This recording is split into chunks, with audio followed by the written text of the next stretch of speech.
विधानसभा चुनाव के मद्देनजर हरियाणा के प्रत्याशियों को लेकर केंद्रीय चुनाव समिति की भारतीय जनता पार्टी की मीटिंग हुई, जिसमें मुख्य तौर पर प्रधानमंत्री नरेंद्र मोदी और गृह मंत्री अमित शाह, जेपी नड्डा समेत तमाम केंद्रीय समिति में शामिल नेता उपस्थित हुए।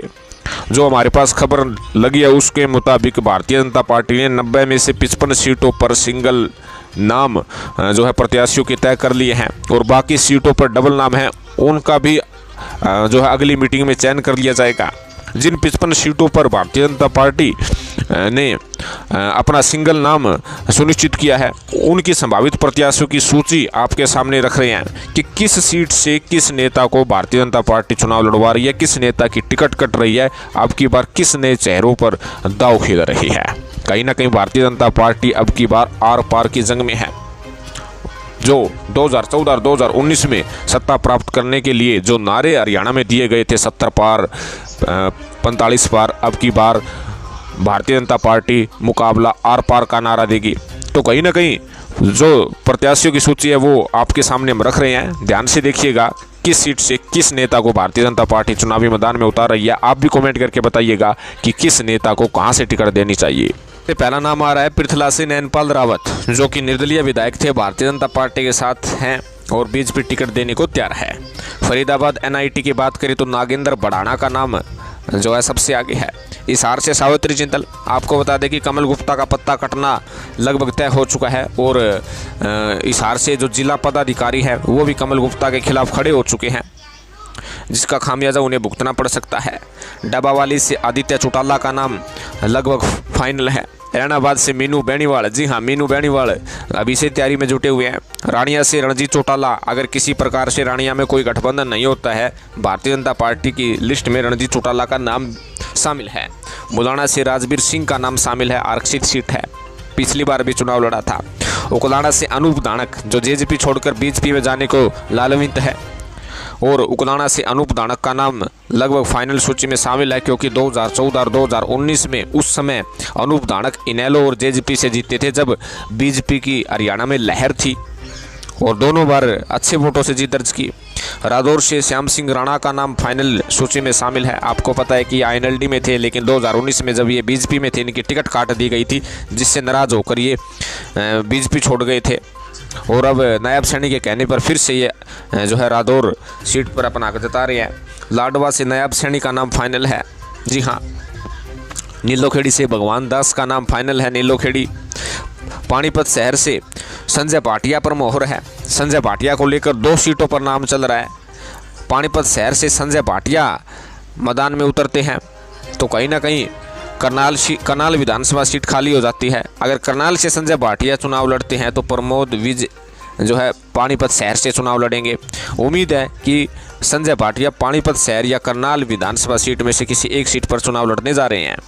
गन्नौर से देवेंद्र कादयान युवा चेहरा है, 2019 में टिकट नहीं मिला और यहां से मौजूदा बीजेपी विधायक की टिकट कटना कन्फर्म हो चुकी है। देवेंद्र कादयान का चुनाव लड़ना तय है।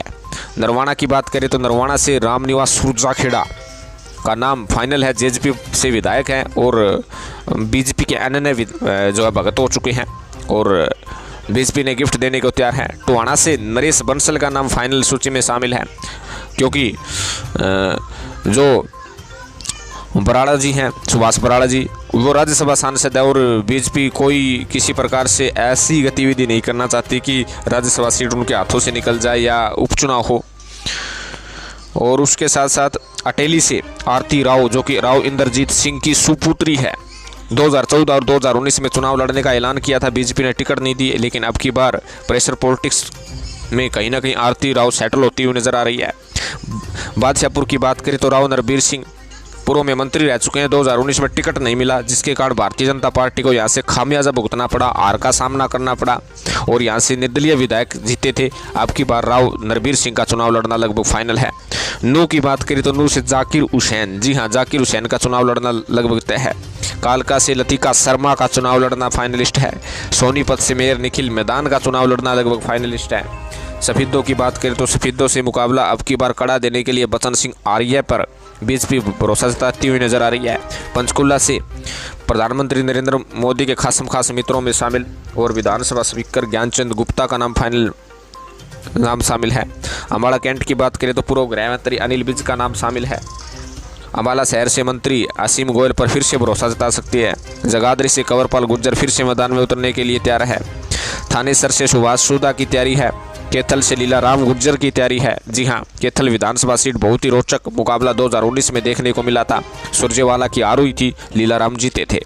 करनाल से नायब सैनी, हालांकि करनाल से नायब सैनी और लाडवा से नायब सैनी का नाम तय है, लेकिन संजय भाटिया यहां पर चुनाव मैदान में उतर सकते हैं। यदि पानीपत शहर से संजय भाटिया को टिकट मिलती है तो करनाल से नायब सैनी भी चुनाव लड़ेंगे, 2 सीटों पर लड़ सकते हैं। अगर करनाल से संजय भाटिया मैदान में उतरते हैं तो पानीपत शहर से प्रबोध विज का चुनाव लड़ना तय है। गोरौंडा से अरविंदर कल्याण का नाम फाइनलिस्ट है। पानीपत ग्रामीण से महिपाल ढांडा जो कि इस वक्त मंत्री भी हैं। राई से मोहनलाल बड़ोली का नाम फाइनल सूची में शामिल है। जींद की बात करें तो डॉक्टर कृष्णलाल मिड्डा फिर से चुनावी मैदान में कूदने को तैयार हैं। सिरसा से गठबंधन के तहत गोपाल कांडा को टिकट दी जा रही है। आदमपुर से भव्य बिश्नोई जो कि कुलदीप बिश्नोई के बेटे हैं और आदमपुर इनका हमेशा ही गढ़ रहा है। नारनौद से कैप्टन अभिमन्यु, जी हाँ, जो कि पूर्व में मंत्री रह चुके हैं। आसी से विनोद भ्याणा को पुनः मौका भारतीय जनता पार्टी देती हुई नजर आ रही है। इस प्रकार भारतीय जनता पार्टी के 55 जो विधानसभा सीटों पर अपने प्रत्याशियों का सिंगल नाम सुनिश्चित कर दिया है और बाकी सीटों पर भी उन्होंने डबल नाम अंकित किए गए हैं।